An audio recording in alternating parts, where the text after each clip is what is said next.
Bienvenidos. Comenzamos hoy una unidad que es evaluación de los aprendizajes y a mí siempre me gusta comenzar con algunas frases potentes para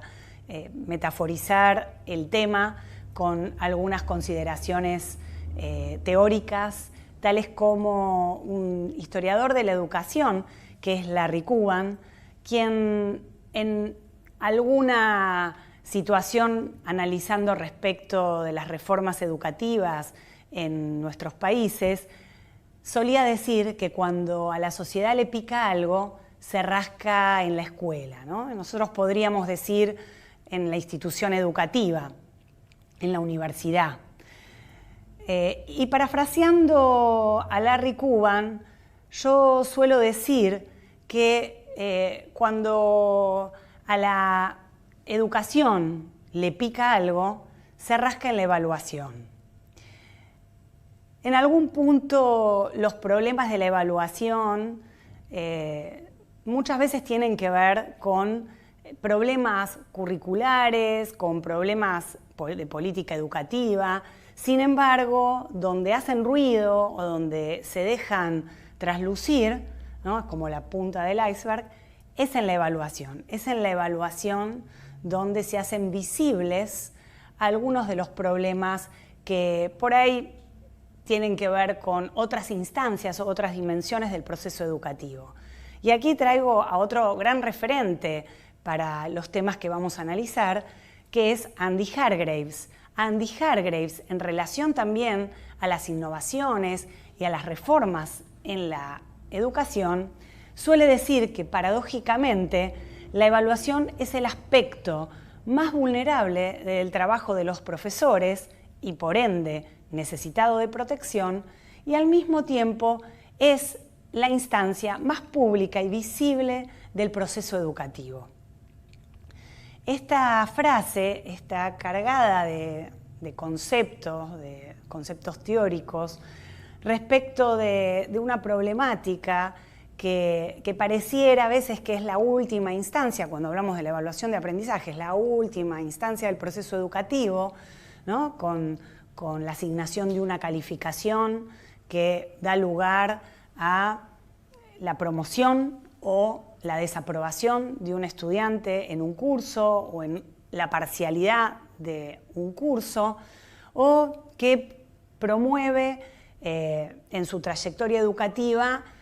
un alto promedio, que eso le va a posibilitar en instancias futuras aplicar a ciertos circuitos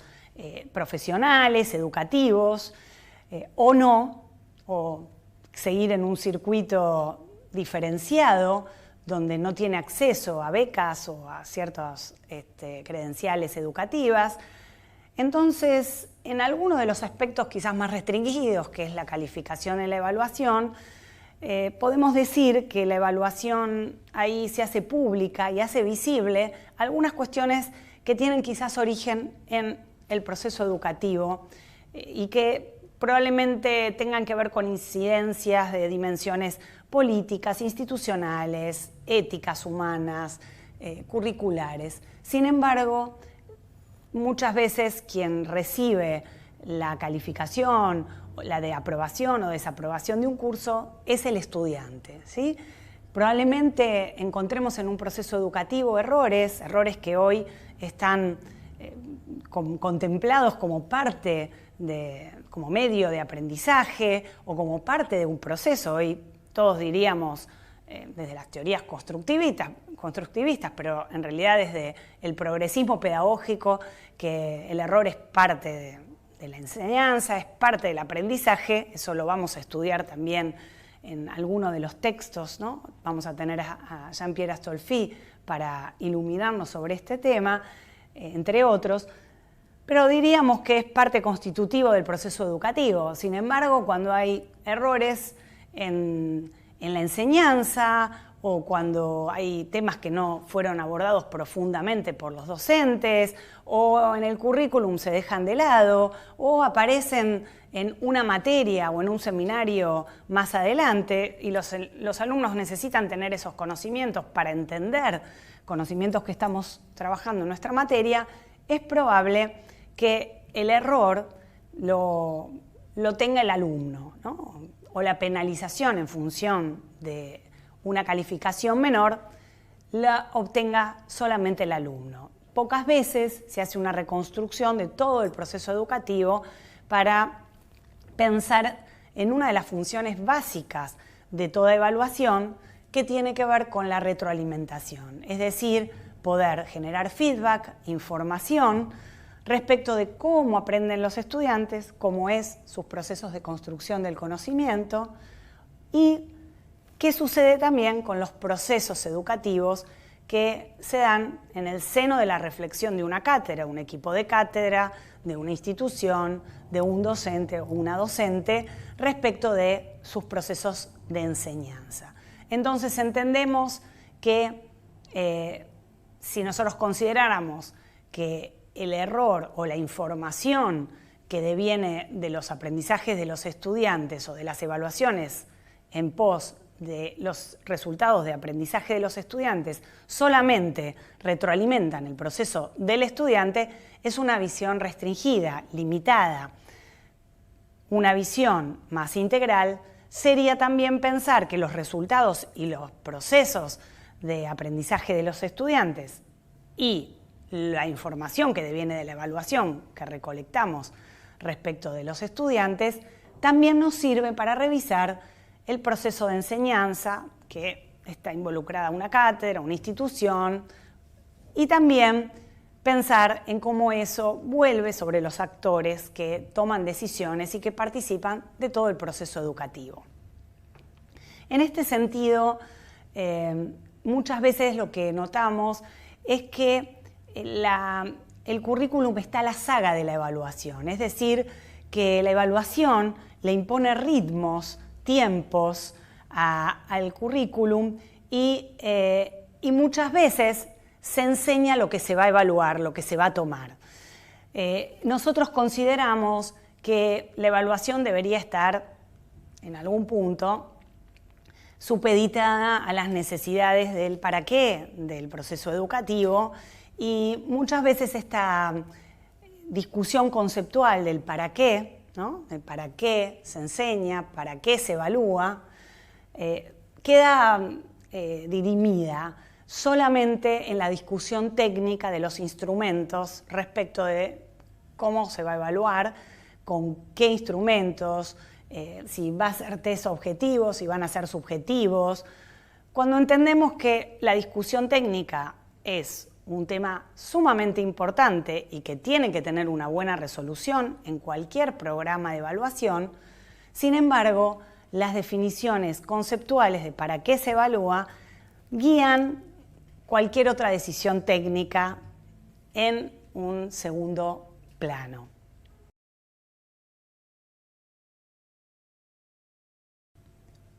Una de las cuestiones que trabajamos tiene que ver con un postulado, para mí, que es que la evaluación es un tema controversial.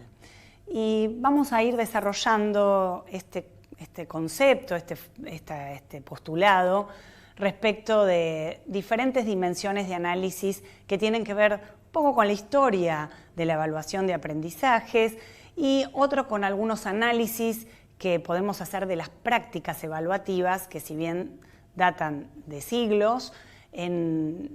a partir de 1920 podemos decir que en Estados Unidos, con el auge de las teorías psicométricas, de los test, la influencia de Binet, el objetivismo de las teorías positivistas, tienen una influencia muy importante en lo que va a ser la teoría evaluativa, donde a la imagen y semejanza de las teorías y enfoques de las ciencias naturales, la evaluación pretende hacerse disciplinar a la luz de los enfoques objetivistas. Entonces comienzan a aparecer derivaciones de las teorías evaluativas en términos de teorías de la medición. Por otro lado, también los aportes de Fayol la teoría social del trabajo, 1918, con lo que era el control del obrero en la fábrica, comienza también a tener alguna huella que queda en la teoría de la planificación educativa, en la didáctica y por ende en la evaluación, ¿no? Esta idea de la teoría clásica didáctica de planear, realizar y controlar, que ahí sí venía en origen de las teorías sociales del trabajo, pasó en una definición, si quieren, de didáctica moderna, a pensarse en la evaluación como tema de la planificación, la realización o la ejecución, y como última instancia, si cambiamos control por evaluación, ahí podemos completar con una definición de esa época respecto de la evaluación. Pero en algún punto el control formó parte de las propuestas evaluativas y si pensamos en 1940 podemos entender que la evaluación, además de aprendizajes, se refería a los temas principalmente de resultados, ¿sí?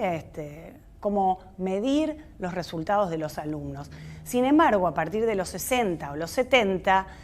empieza a considerarse una conceptualización más amplia de los temas de la evaluación, donde se corre el objeto del aprendizaje a otros objetos de la evaluación, tales como el currículum, la institución, las carreras, el docente, ¿no? El desempeño docente. Entonces, se complejiza el objeto con diferentes, si quieren, subobjetos. Y empieza a haber algunos solapamientos y algunas imprecisiones conceptuales respecto de qué se evalúa y cuáles son esos instrumentos por los cuales evaluamos diferentes objetos de la evaluación. Es decir, que lo que antes, cuando se pensaba en evaluar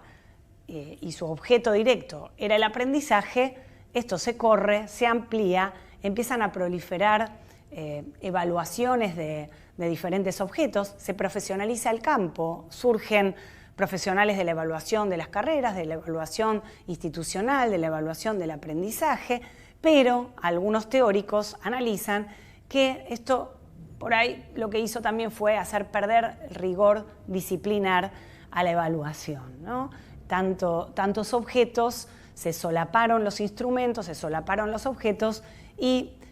muchas veces se toman como indicadores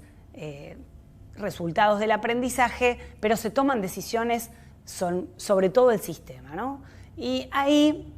vuelvo sobre los temas controversiales de la evaluación, que en realidad es controversial entender que con un indicador del resultado de aprendizaje no puedo tomar solo decisiones sobre todo un proceso educativo. Esto sumado también a, como decíamos anteriormente, a la pérdida del objeto o de una de las funciones básicas de la evaluación hoy, que es la retroalimentación, y que mucho se dice que se trabaja respecto del feedback, sin embargo, cuando uno en la práctica mira muchas de las propuestas educativas, ve que eso no se cumple, que no se trabaja con los errores, que no se reconstruye el proceso educativo, que la información no vuelve sobre los actores y sobre las propuestas. Entonces, los temas controversiales siguen apareciendo en la teoría y también en las prácticas evaluativas. Pareciera que en estas dos caras, ¿no? Es como que siempre se está en una tensión. Hay un autor que van a trabajar, que es Philippe Perrenot, que habla de dos lógicas, ¿no? La lógica de regulación para la acreditación, para la institución, y otra lógica de regulación para el aprendizaje. Bueno, entre esas dos lógicas, no siempre uno puede integrar bien esto en una misma propuesta, no siempre puede integrar esto en un buen programa. A veces los docentes o los equipos privilegiamos alguna de estas dos, Perrenú diría que nunca se puede dejar de lado, aún aunque privilegie la acreditativa, nunca podemos dejar de lado la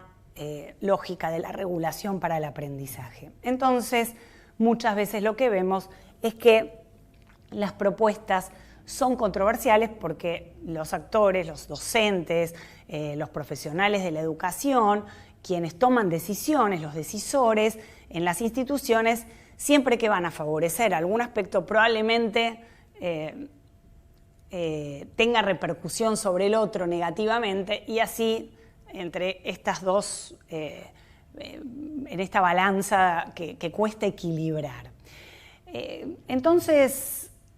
lo que podemos ver es que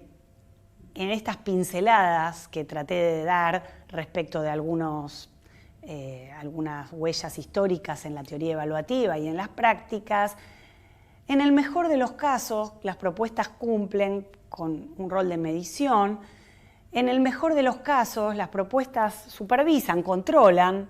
En el mejor de los casos comprueban el aprendizaje, porque a veces necesitamos comprobar, buscar evidencias de que el aprendizaje se logró, que el proceso de aprendizaje se dio, pero al mismo tiempo mi análisis va en el objetivo o en el foco de pensar que la evaluación, si pensamos que la evaluación tiene que cumplir un fin educativo, esto que decíamos anteriormente, el para qué de la educación, ¿no? Cuáles son los objetivos, hacia dónde conducimos el proceso educativo y hacia dónde va la evaluación, para qué evaluamos, cuál es el fin de la evaluación. Entonces entendemos que la evaluación hoy, en la agenda de la evaluación de hoy, debería estar centrada en retroalimentar, en dar información, sobre todo para la mejora. Evaluamos para controlar, evaluamos para medir, evaluamos para comprobar, evaluamos para acreditar. Bueno, es una parte, ¿no? El compromiso de la institución es con ciertos saberes que nos comprometemos para cumplir con la sociedad. Sin embargo, esto no es suficiente. Entonces, si solamente cumplimos con esa función, yo digo que es una evaluación que no evalúa. En el mejor de los casos mide, controla y comprueba, pero no evalúa en un sentido integral, en un sentido amplio de la evaluación. La evaluación debe superar la medición. La evaluación, como la vemos nosotros, y esto van a poder ir leyendo y reconstruyendo los diferentes autores que tomamos, la evaluación debiera superar la medición, debiera superar el control y la comprobación. La evaluación debería estar orientada a la mejora educativa, a repensar los errores, reconstruir esos errores, a reconstruir la enseñanza,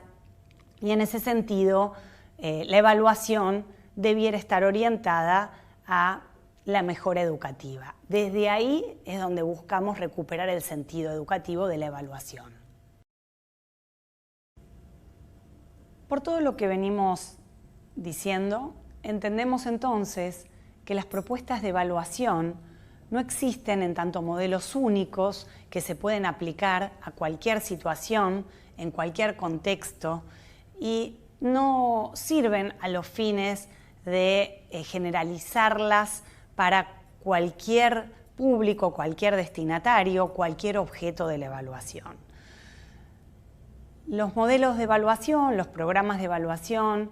pueden ser mixtos, heterogéneos, deben ser trabajados con diferentes actores, con diferentes entradas, con diferentes informantes, con diferentes instrumentos. Eso enriquece y triangula los procesos evaluativos para poder llevar adelante una propuesta válida y confiable. Esos temas los van a abordar desde diferentes autores, algunos clásicos de la evaluación que trabajan dos requisitos sumamente importantes, que son la confiabilidad y la validez en los instrumentos, en los modelos, en las propuestas, cuando trabajemos también los temas criteriales, vamos a ver algunos casos, tales como las rúbricas y otros instrumentos que trabajan hoy en la agenda de la evaluación, en la búsqueda de criterios consensuados para poder trabajar en equipos docentes de una manera heterogénea, pero al mismo tiempo respetuosos de los aprendizajes de todos los estudiantes y poder así transparentar las subjetividades de los docentes, dado que la evaluación no deja de ser un acto humano y interfieren nuestros preconceptos, nuestros conceptos también respecto de cómo aprenden nuestros estudiantes, de cómo pensamos nuestra disciplina, de qué pensamos acerca de la enseñanza de la disciplina y de qué consideramos que es la evaluación de nuestra disciplina. Así que pensar la evaluación implica múltiples entradas, múltiples instrumentos, múltiples actores, múltiples indicadores para recolectar información, así como poder consensuar y transparentar los criterios por los cuales vamos a evaluar a nuestros estudiantes. Y al mismo tiempo, cómo esa información va a ser procesada para interpretar los procesos educativos completamente. Por otro lado, otra de las cuestiones que también miramos es cómo las nuevas tecnologías digitales pueden mejorar o pueden enriquecer las propuestas de evaluación. Eso va a ser un punto que vamos a retomar en la unidad que sigue, pero no quiero dejar de abrirlo en esta primera unidad porque entendemos que se están incorporando tecnologías a la enseñanza, pero sin embargo en las propuestas de evaluación como si hubiese un corte respecto de todo lo que se dice en los procesos de incorporación de las tecnologías en la educación, y cuando evaluamos es como si hiciéramos un corte y dejáramos a los estudiantes en su soledad nuevamente con lápiz y papel a trabajar solo con lo que memoriza y lo que puede resolver autónomamente, y no consideramos todas las otras instancias que posibilitan las tecnologías para enriquecer los procesos educativos y de aprendizaje, para también favorecer los procesos de enseñanza. Y ahora, hacia el final, quiero realizar un análisis de esta clase que abre el seminario y que enmarca quizás los fundamentos principales de cómo pensamos la materia. En algún punto comencé con dos frases de autores que son referentes de la educación y referentes de algunos de nosotros que seguimos sus reflexiones, seguimos sus análisis. Dos frases que son controvertidas, que son polémicas, que en realidad están cargadas de fundamentos, cargadas de reconocimiento de las prácticas de evaluación y de las prácticas educativas. Dos frases que metaforizan por ahí el sentido de todo el recorrido que vamos a hacer en este mes y medio. Luego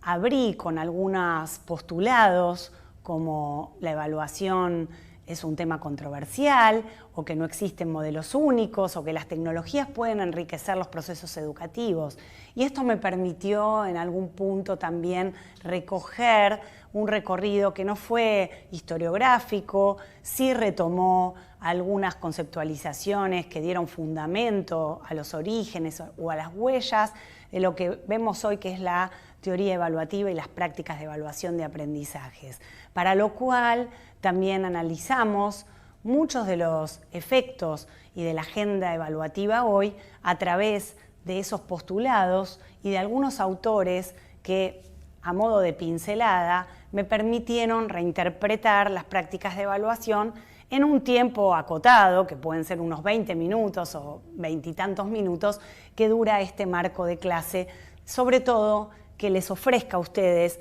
un marco interpretativo para el estudio de todo lo que van a seguir en estas semanas, en las actividades que vamos a proponer, y que les sea un marco de referencia o que les imprima metafóricamente un marco de pensamiento para entender las lecturas, las actividades y lo complejo que es hoy el tema de la evaluación. Si nosotros pensáramos que esto es un tema sencillo, probablemente diéramos una serie de información, una serie de instrumentos para resolver un tema tan fácil. Sin embargo, lo que queremos dejar nuevamente visible es la complejidad del tema. El tema es un tema complejo, controversial y que realmente requiere ir a la profundidad y no solamente mirar la punta del iceberg, que es lo que aflora. Entiendo que en este metaanálisis de esta clase probablemente les permita entender el sentido que intento transparentar, que le imprimió esta forma de abordaje y este recorrido que realizamos en estos minutos. Bueno, muchas gracias y espero que puedan leer, que puedan hacer las actividades, preguntas, vamos a estar conectados todo este tiempo, así que, bueno, bienvenidos a la materia.